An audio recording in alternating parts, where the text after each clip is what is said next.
All right. Well, we're going to try this again since I recorded about 30 minutes that seemed to have disappeared. But welcome back to another episode of the Full Metal Cast. I am sorry for being MIA for so long. I was on my deathbed with some sort of illness. I was shitting my brains out. I was puking my brains out. I couldn't keep any food or liquids down for about 2 days. And then immediately after that, after I wasn't even fully recovered, I ended up jumping on a plane to Colorado for a little family ski trip. I did make it back in one piece, even though I had to take a Boeing flight as a connection one way. Everything else was pretty smooth, though, I will say. Fuck United Airlines, though. They've been nothing but a nightmare every time I've had to use them, so I'm going to try to not use them again. But while I was flying back, praying for my life on this plane, I got to thinking. And I was thinking about an article that I had just read from The Guardian. It was actually a headline I saw. I ended up clicking on it. But The Guardian referenced a Gallup poll that asked men and women, young men and women, about their political ideologies and where they aligned. These are for male and females between 18 to 29 years old, whether they see themselves as more conservative or more liberal, and the partisan gap, so the difference in that alignment, has doubled within the past 25 years and is now the farthest it has ever been between men and women. It's showing women aligning much further on the left, the liberal side, while men trending a little closer to, non-political, sort of in the middle. And that spoke to me because I'm an engaged man. And I like to partake in the occasional garbage time TV with my significant other, my fiance, as, we eat dinner or just while we're just being lazy on the weekends. And while watching one particular show, it came up twice out of the 4 couples that the show was following, where these two had broken up strictly because the women in the relationship did not align or did not like. They just said that they did not like or appreciate or were put off by the political views of the males or their male partners that they were with. And I guess political and social views here can be interchangeable, as social issues are now political issues because the political realm is unable to solve any problems or offer any real solutions to any of the large things that are actually going on in the world that have any impact on us. So they will latch themselves onto these social views, these social issues, abortion, gender, sexual identity, et cetera, in order to gain votes and make sure that they keep making money for themselves. So if I say social or political, just know that it's interchangeable here. And in both those cases of those 2 couples, the males were either, a little silent or hesitant to voice their political opinions, and that could be because they truly did align more neutral, or they aligned farther right, and they were simply uncomfortable expressing that on camera and or to their significant other in fear of backlash. And that's a very known thing. Not an uncommon thing that people do at work and in the dating world. I'm aware, even when answering political polls, people will be afraid to do that as well. So that's a very known thing. But I thought it was very interesting that in both cases, that poll seemed to ring true, given the stances of both sides seemed to line up with said poll. And I got to thinking about that while praying for my life on a plane, because I just left this beautiful landscape, mountains. We were in a very interesting climate. It was more so arid desert. So where we were staying, it was up in this mountain, but it was sort of dry. It was nice and sunny every day.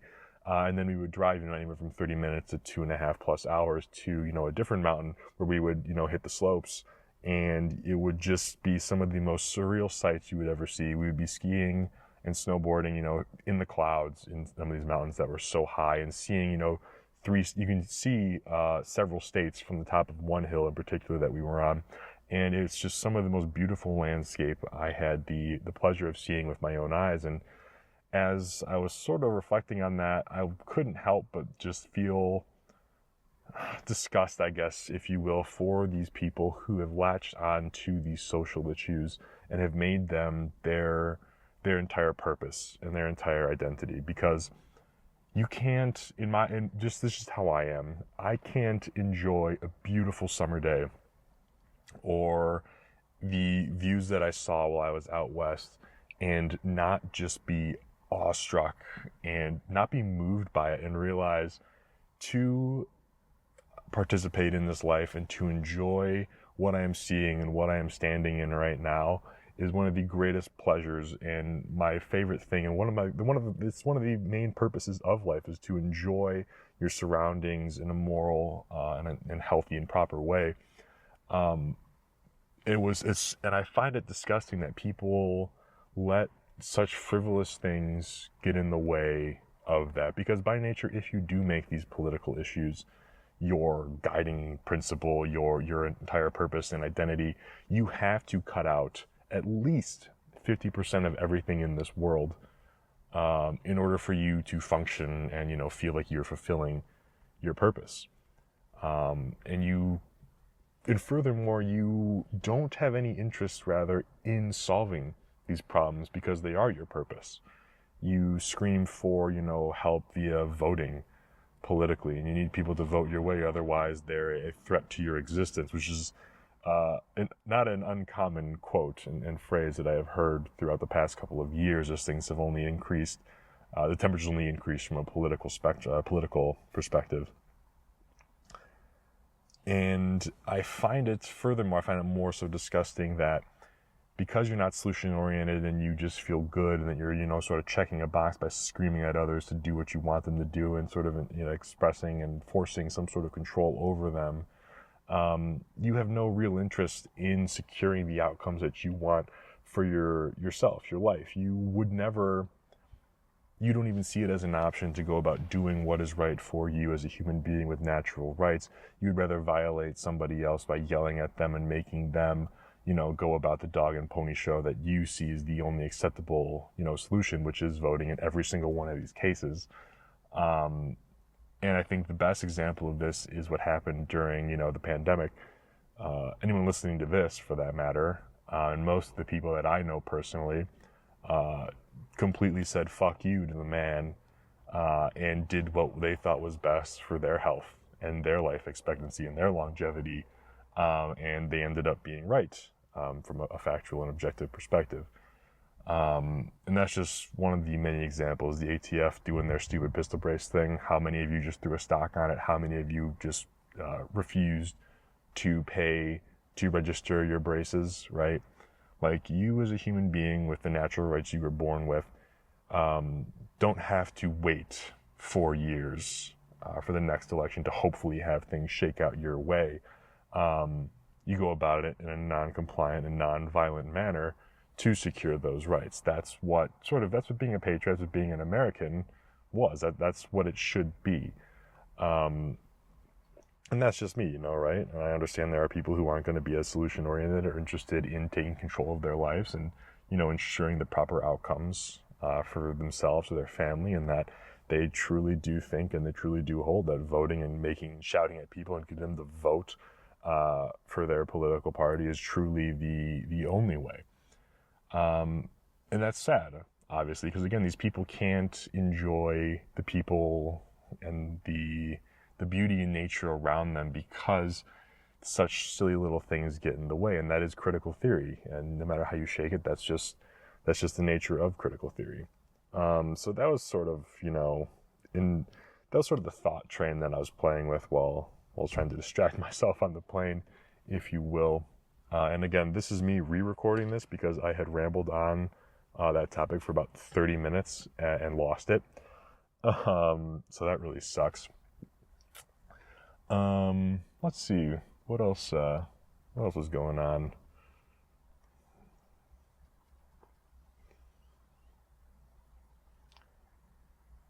And I think it's sort of just like, zooming out even further on that, it's discouraging. It's sad, you know, to know that as a human race, we are completely so turned off from one another because of these things, that we completely cut out even getting to know and to be kind to other people because of this particular critical viewpoint that, you know, so many people have. And it's not just liberal women, it's everyone who holds, you know, a political ideology above all else and thinks that such things are so important. You you do end up devaluing human life of others that, don't see eye to eye with you. And that's incredibly silly to think about where we are and to think about what we are and everything around us, and to think that stuff's important. It's no different than hating somebody based on the color of their skin, or, who they decide to sleep with. It's incredibly foolish and immature. And again, it's indicative of somebody who has no real interest in objective reality. I've said, to think that politics will offer any sort of solution requires such an incredible amount of disbelief and suspension of reality that you would think the Fast and Furious series are a documentary. And I hold that to be very true. And I guess the one tool to use and to look to is it's a teaching of the Stoics. It's to understand, if you can't control something, what good does it do to just fret and to worry about it, right? It's sort of just like giving yourself cancer that you don't have. You don't need to have this thing consume you and to wreck you, especially when there are solutions available to everybody.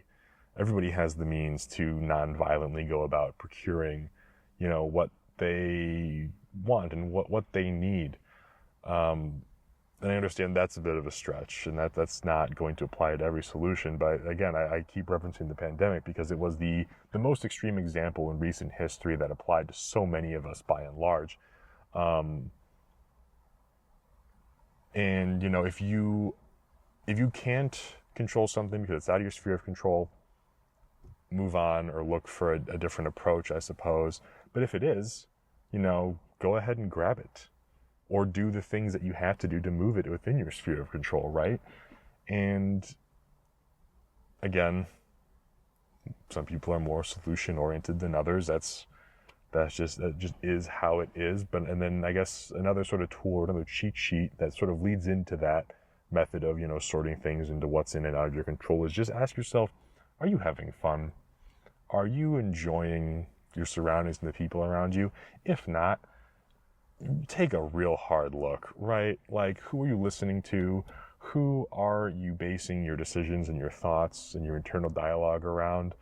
And I think very quickly you're going to realize that it's mostly going to be politically charged individuals or topics or sources. And as soon as you walk away and as soon as you turn your back on those things and you focus you focus on yourself, right? Your mental, your physical health, and then just really taking the time to enjoy the objective beauty of the people and the environment around you, touch grass. There's simply no way you can give a shit about any of the political things that so many people are so fired up about.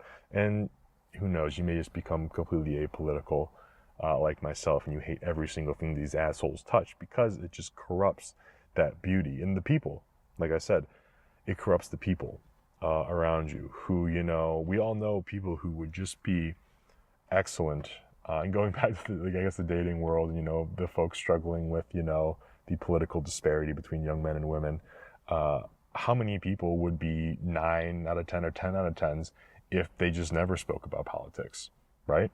That's not to say that you shouldn't be allowed to speak of it. Everyone needs freedom of speech. That's absolutely imperative. But to leave that thing out, to just completely cut it out like the tumor that it is, it makes things so much more beautiful.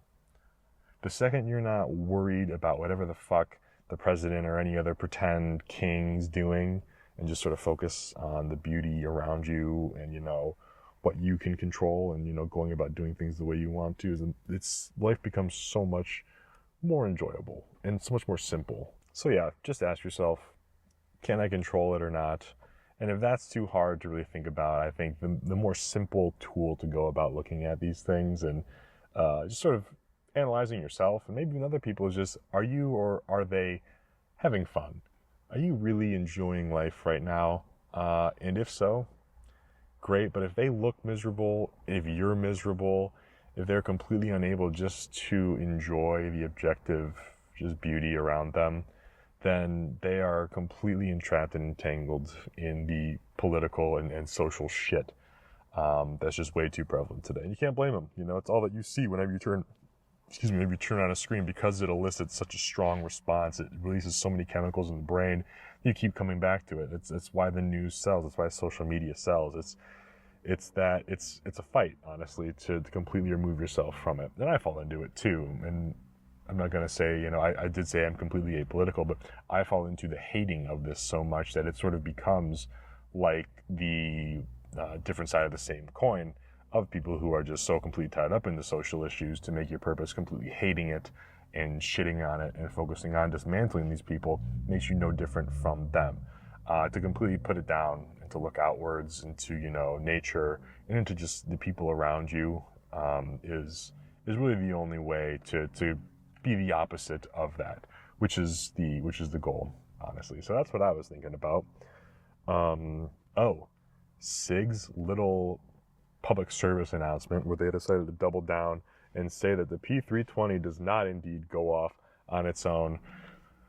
Interesting choice. I briefly sort of flipped through the post. I didn't see anything in there about them acknowledging that they had a sort of an optional turn-in program for older 320s that were, they weren't more prone to going off because they don't go off.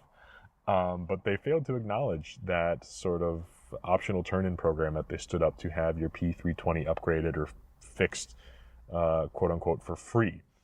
No mention of that. It's simply just, clout chasers and people trying to, grab headlines and social media clicks, making up the fact that they go off on their own despite failing drop tests in several videos, despite several other security cam footages of them just going off on their own. Interesting to see how that plays out. I myself am a Glock fanboy.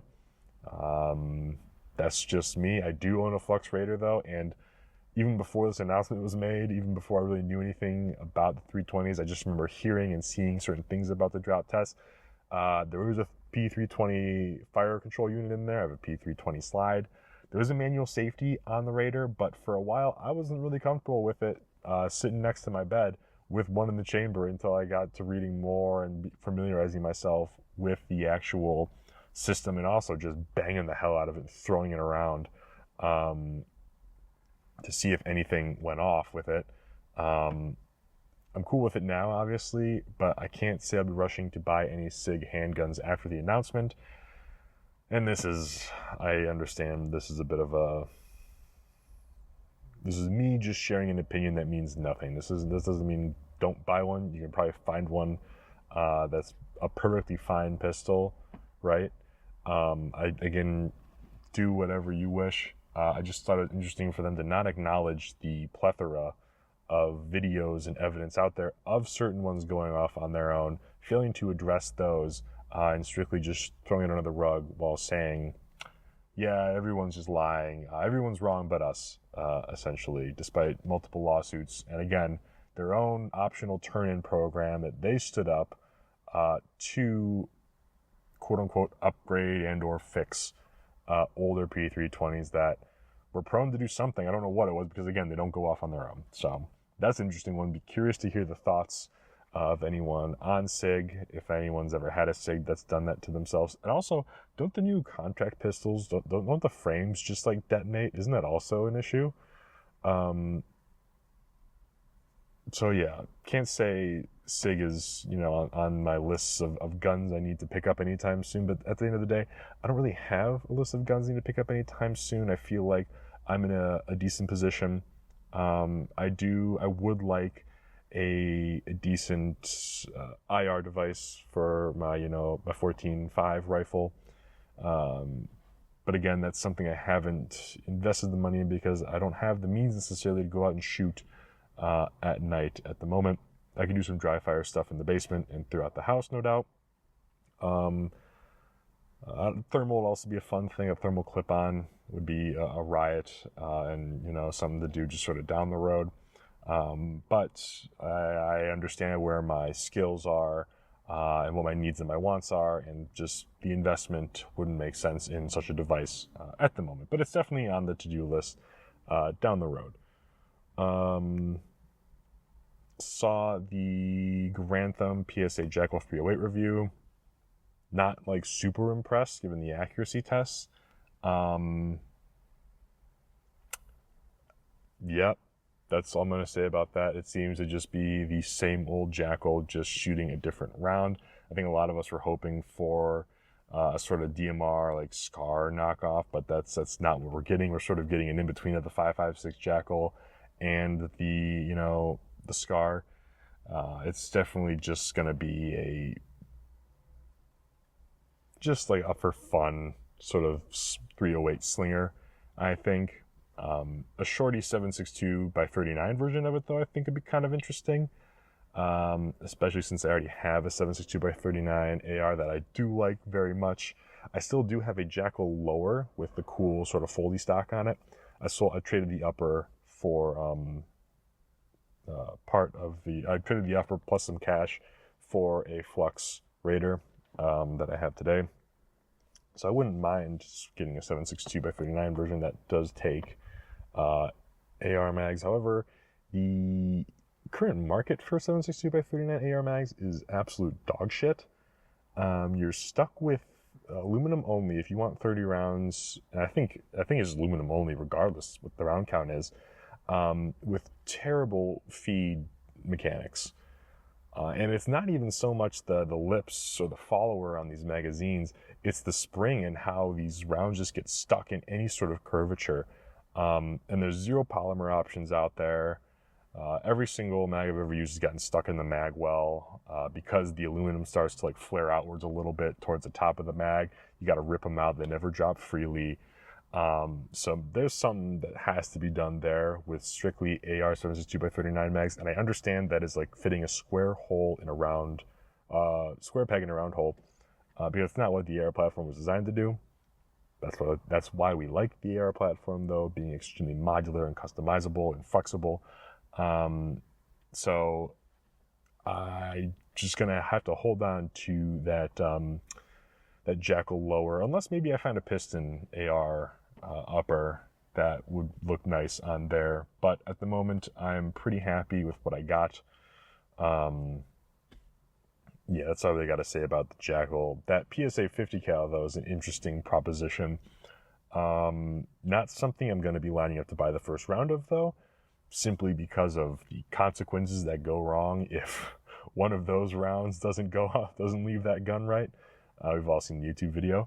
So I'll be waiting to see many torture tests and high round reviews of that before going ahead and buying one. And for a while I had discussed with some members of my family and maybe, going in and splitting like a 50 cal, dropping the money for a real Gucci one. And we just didn't do it because, again, the money wasn't really there. It didn't really make sense to do at the time compared to where else it could be spent. However, with 50 BMG not being in a marksman's round, it's really anti-material. The prospect of having one for sub two or sub $3,000 is incredibly attractive because, again, I don't need to click on heads with it 100 plus meters out. I need to be able to just click on an engine block with it. And I like that a lot if I can get that for, $2-3 grand. So I'll be watching very closely. I think that would be something that would be awesome to have just in the back safe, just in case. But again, we'll definitely be interested to see how well they hold up, especially as we look at different rounds, different loads with 50 BMG, considering the wide variation of ones available. And if PSA can also get AAC to start cranking out 50 BMG for very cheap, that doesn't detonate the rifle while it's near my head, the pot only gets sweeter in that sense, I will say. Not to focus too greatly on the political news, but if you've tuned into the stock market, or if you're like me, you have any money in the stock market, you would notice that things are not going very well. My portfolio specifically, which is very tech driven, just very tech heavy. And this is just like my play stock fund. I have other investment accounts that I just don't touch. I have this one for funsies. There's a couple grand in it. And it's grown over the course of several years. So I didn't just do this, overnight. I didn't have a couple grand to throw at this thing over the course of, even a year. Is now down $200+ over a month, strictly due to tariff related headlines coming out. So obviously I'm not too pleased with the way things are shaking out with the current administration. I've yet to see some sort of positive effect from them taking office.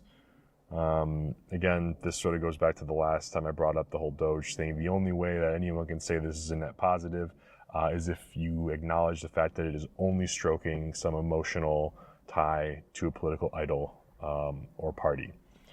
So again, waiting for the Doge checks to hit. Where's my tax dollars back in the form of a check that you are saving so much my money of, allegedly?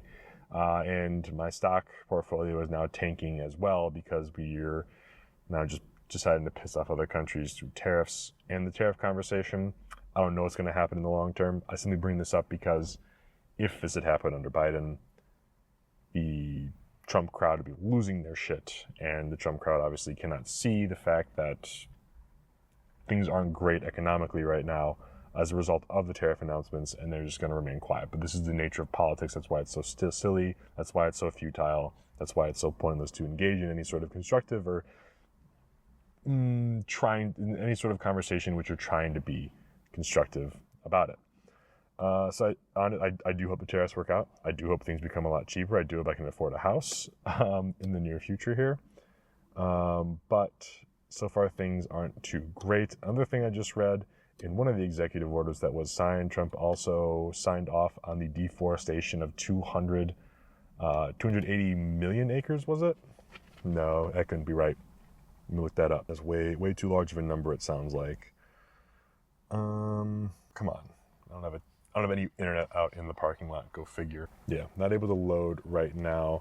But Trump signed off on some insane number of acres that are allowed to be deforested to, spark the lumber, to help the lumber industry in America. And sort of going back to my first point about just enjoying the world around you, I would much rather pay another country to rape their natural resources so that I can enjoy the ones around here.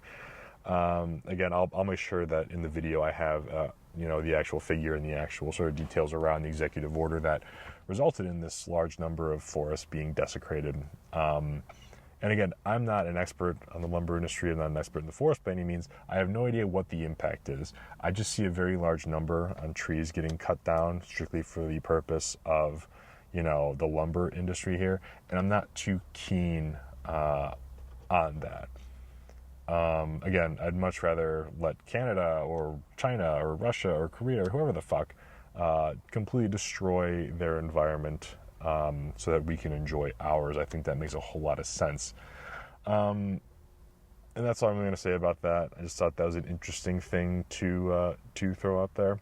I'm sure Biden did something similar, but just another thing to have in the back pocket when you're met with somebody who is stuck, in one particular political aisle and is unable to see the objective truth because of their ideology that way. And to sort of just dive in a little more and, it being a net negative, let's sort of dive into the campaign promises that weren't really kept. The Epstein list, the JFK files, the MLK files, starting with the Epstein files because those are the only ones that, well, I guess they said were released, but really you were gaslit into oblivion.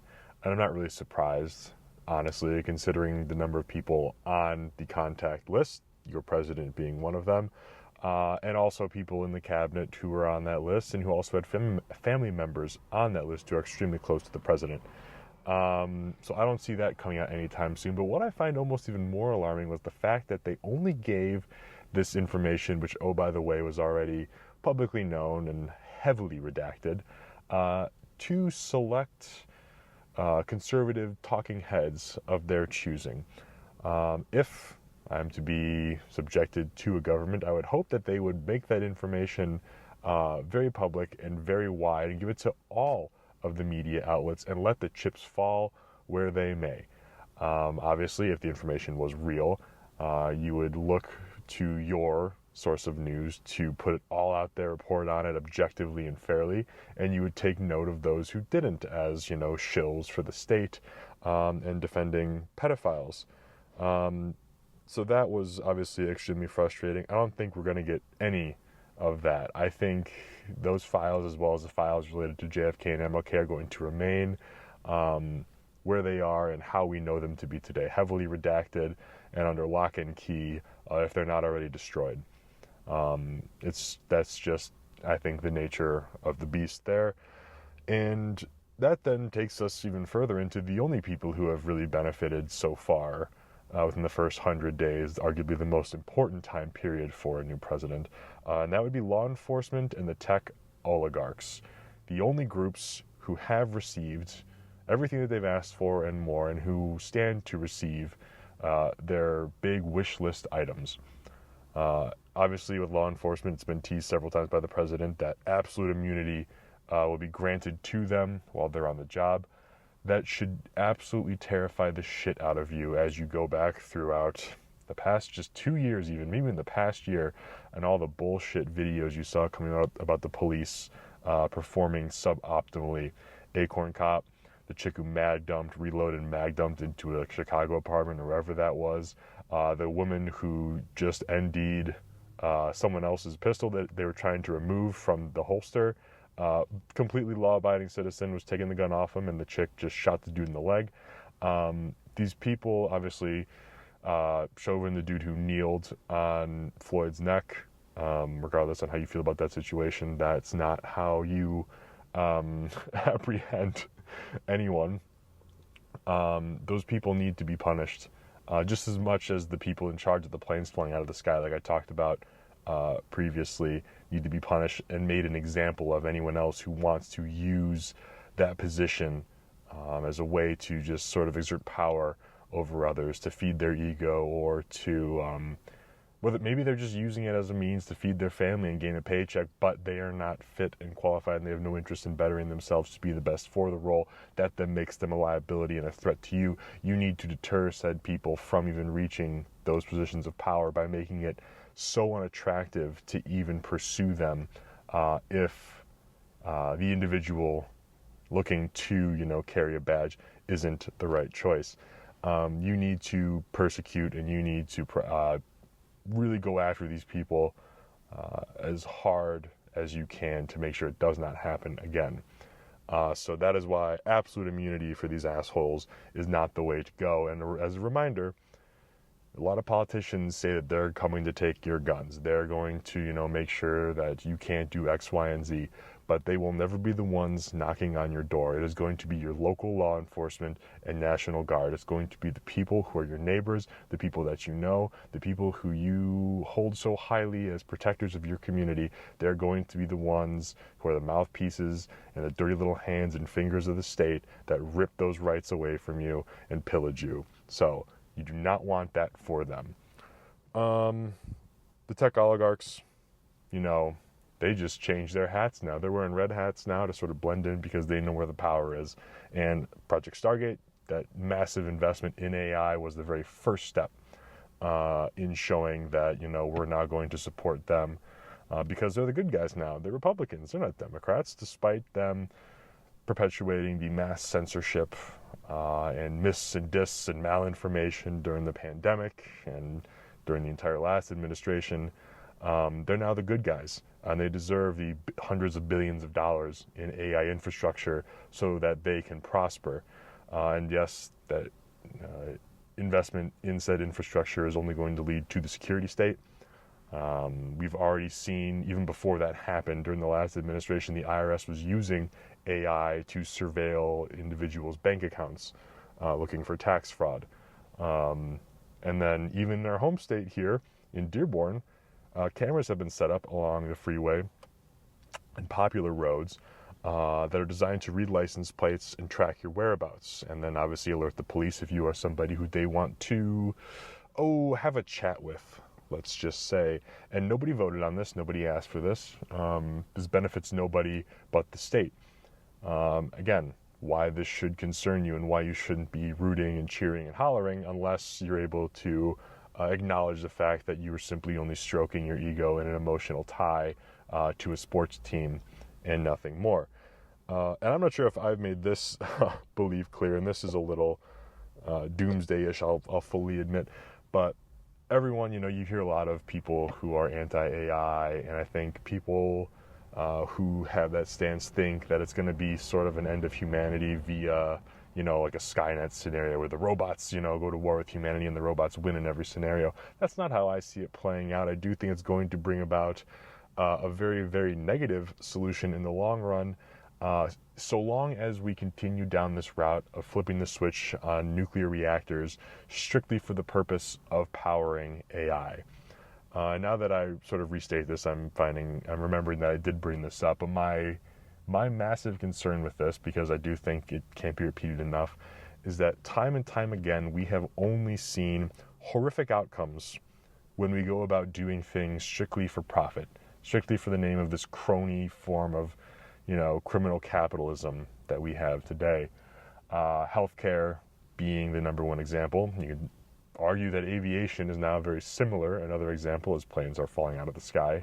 But the healthcare industry is a failure by and large, considering as we are becoming sicker and sicker, we're dying earlier, and we seem to have no solutions for these ailments, just ways to sort of suppress the side effects or suppress the symptoms rather than actually attacking the root cause, because healthy people don't make these companies money.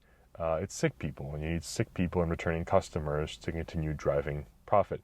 And again, the pandemic being the number one example, given the one and only intervention that was allowed to be prescribed as a solution being nothing but a net negative. It does nothing at all but harm you in the long run, and that's now coming out as the FDA and the actual companies who produce these interventions are now having to admit and publish the known side effects and the issues with said intervention. The same is going to apply with nuclear reactors as it relates to AI. Again, we've heard ad nauseum that nuclear energy is the clean way to go, and that the incidents of 3 Mile Island and Chernobyl were, outliers due to us still, or not us, but humanity rather, sort of stumbling our way through our understanding of it. And strictly speaking towards Chernobyl, because I'm not as well versed with the 3 Mile Island incident and how things broke down and why they did there. With Chernobyl, we saw that it was government incompetence and arrogance in the Soviet Union that led to its demise. They refused to allow the techs, the scientists, and the staff running that reactor to know that the fail-safes and a lot of the procedures involved in winding down a runaway reactor actually would only accelerate the process, because that was a mistake that was committed in the past already through testing, which led to the demise there. And I think it'd be foolish to think that simply turning on these reactors for the point of AI so that these big tech companies can profit will only lead to the same thing, because any bad headline, any bad sort of down the road, like long-term, potential problem that gets proposed is only going to drive down stock price. And it's little things in the big tech sector that really hammer the stock prices. We see this with Nvidia. It creates massive volatility. Hell, I'm down $200 or $300 already in the month, like I've already mentioned. And so we are going to end up nuking ourselves, or large swaths of this country, or wherever we stand up these stupid fucking reactors, so that I can watch AI videos of Hitler fighting George Floyd in the octagon, for nothing. There's nothing I've seen AI do that I'm super impressed with, or that I would not be able to have gotten on with my life without it. Humanity does not need AI, but it's simply, it's a runaway train, unfortunately, now in these industries. They have to innovate. They have to create this thing, even if it does mean mutual destruction for the name of, mass profit. And that is just a fault of this, system of capitalism that we've stood up here. And again, it's a sort of crony oligarchical capitalism that we have today. And maybe that is just the net result of letting capitalism run its course. But I do still hold that without the state being the way that it is and the guidelines that everyone has to operate within today, there would be a larger sense of morality, and maybe we wouldn't go down this road. And surely people would be able to voice their opinions a little more clearly on things that aren't really up to snuff or to our satisfaction. I'm not really here to pose how to go about that, but just my 2 cents on the matter. But I hate AI. strictly for the purpose because we have no interest in saving the earth or the environment by flipping on these nuclear reactors. It's simply to drive profit for Google, Meta, OpenAI, whoever the fuck it is. And AI will only be used by the state against you. It won't be for your benefit in any way. Again, maybe besides you cheating on college essays or homework and watching stupid fake videos on the internet. So my stance is very anti-AI. I refuse to use it whenever I can. I've only used it like for fun things, creating some neat images now and then, but I'm going to move away from that as much as possible, I think, just from a principle standpoint. I absolutely hate it. And I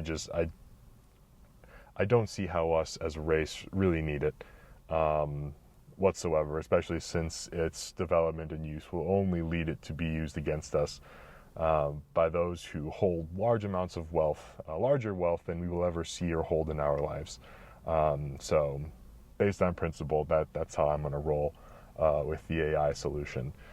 Man, is that like not drinking Bud Light? I don't know. I don't think so. I think that holds a little more weight than the stupid blue beer can argument. But again, not my place, I guess, really to pick at that. And again, this whole thing is just me rambling into the void. I've never told you what to do. I'll never tell you what to do. Just sharing my thoughts on the matter. And I guess since this was a bit of a gloom, doomsday sort of, episode with a lot of really negative topics, I'll end with this. In the importance of friends and community, and especially ones that are with like good hard skills too. I'm not saying you can't be friends with people who you don't find any value in. That's extremely narcissistic, maybe that's the word. But by virtue of just being human, you tend to hang around with people who you are similar to. And this is the case with me. I was out of town, obviously, on this trip with my family, and just before a couple days, I had changed the oil, my fiance's car. It is a newer car. Not a valid excuse, though, I'm just realizing, as I had installed the gasket for the housing that the filter sits in underneath the car upside down. And it's this simple little O-ring. It's this larger gasket that goes around the filter housing upside down. There's a little notch in it that's supposed to sort of point upwards towards the threads in the engine where the filter sits. Instead, I faced that down in the housing. And over the course of 3 or 4 days after I had changed it, all the oil in my fiance's car had bled out. She had to go to her parents' place, and I was able to call Cry Cowboy, actually, and he head over there same day, and through the evening was able to get under it, diagnose the problem, and fill the car back up properly with oil, and it's been running great. And I bring that up because, one, obviously, shout out to the cowboy, as he likely prevented me from getting shot upon my arrival home for fucking that up. But it was a real, oh shit, what have I done feeling while I'm, close to being on the other side of the country and my girlfriend's stranded, unable to take her car anywhere, especially if she had engagements and had, given her word to be somewhere. He was able to get over there very quickly, and do it. So just a quick little story, parable, if you will, on why that sort of thing's important in a relatively low risk scenario. So, if you or your friends, aren't too handy with things like that, take the time and teach yourself. Changing your oil is a great way to start, I would say, as you save a ton of money. The oil change on my car, $120. Which is crazy. I can buy the stuff on Amazon, and I can do it for $40 or $50 in my garage. Obviously, you might need a little bit more of upfront investment. You need like a catch can for the oil, like an oil pan, a jack, a lift, or like ramps, whatever you prefer. But after you make that initial investment, obviously the hard skills are invaluable, but you're gonna end up saving a lot of money over the long run too. You're going to make mistakes, like I just did with my fiance's car. But it's something that I do enjoy. It's sort of therapeutic and a way to do maintenance on your own thing you feel really good after, and you save a lot of money. So it's a win-win as far as I can see. So don't be afraid to make that initial investment and to do it. It'll end up paying for itself over the next 2 to 3 oil changes, for sure. But yeah, I think that's going to do it. Ooh, patches. I have a new patch coming out in early April. The design proof was approved. I paid the artists, and it should be out, again, early April. It's going to have to do with one of the pillars, sort of leans on that whole memento mori pillar, the guiding principle in my life, being of stoicism. And it's a very cool patch. We're going to have 2 sizes. We're going to have just the normal sort of morale patch size. We're going to have one that takes up like the placard, like the chest sort of placard on a plate carrier or on a chest rig. Very much looking forward to putting those out on the site and rocking those. I'm seeing them as like a permanent sort of fixture on my kit. I think it's a very simple, very clean, but powerful design. And we'll share more as I get them in and as they're posted on the site and as they're previewed. Slings. The slings were a massive hit. Again, I'm not sure if I covered this in the last episode or not. Thank you to all who purchased them. I keep seeing images and posts of them while we're being tagged. I appreciate that. Keep spreading the word on those. I have several ideas, on new ones I want to do as far as patterns and colorways go. And there may be a few extra Miami Tiger laying around. I'm going to confirm that hopefully this week. And I'll make sure that they're up on the site and that I post an announcement there. But with the patch run, I am going to give away the next Benchmade. I bought 2 for the purposes of strictly just giving them away. It's another SOCP mini, so that'll definitely be going out with the patch order. The patches won't be pre-order. They'll be ready to go and shipped as soon as you place them. And also playing around with a new hoodie design as well that may be pre-order. I may push that live when the patches go as well. And I think that may do it on my lunch break. Sorry for a short one. Sorry for the long break. I am now back home. I am now somewhat healthy and will be a lot better at putting out merch, posts, and episodes. And I guess just to recap, really focusing on the first topic here. It's more than okay to not care about political and social issues. There's nothing wrong, and in fact, I would say that you're probably mentally a little more stable and healthy than those who latch onto them so greatly. And I understand that certain ones are going to impact others more, but by focusing on them and only political solutions to them, you lack and are completely uninterested in achieving any sort of positive outcome or any sort of resolution to these issues. That's just the fact. And again, I've said this time and time again, but if something is not within your sphere of control, you have to do things to bring it within your sphere of control or drop it. Otherwise, you are just going to kill yourself over something that's never going to change. That's just the reality of the matter. And furthermore, you're not going to be enjoying life. You're not going to be living the way that you should live as a human being. And I understand that that's already very hard to do with the way the government and the world is set up. It's not getting any easier. However, you don't have to make it any harder on yourself by constantly making yourself the victim, by constantly making yourself a soldier in a critical theory that does not give a shit about you. And again, always ask yourself, are you having fun? Are you enjoying life? If not, do something about that, because it's not how you're meant to live. That's not how you're supposed to live. And good luck again to the boys who are out there trying to find a life partner, because Lord knows it ain't getting any easier for you. And I empathize with you and I sympathize with you. So with that, stay tuned for some new things dropping on the site by the end of this month, early next month. And until next time, stay metal.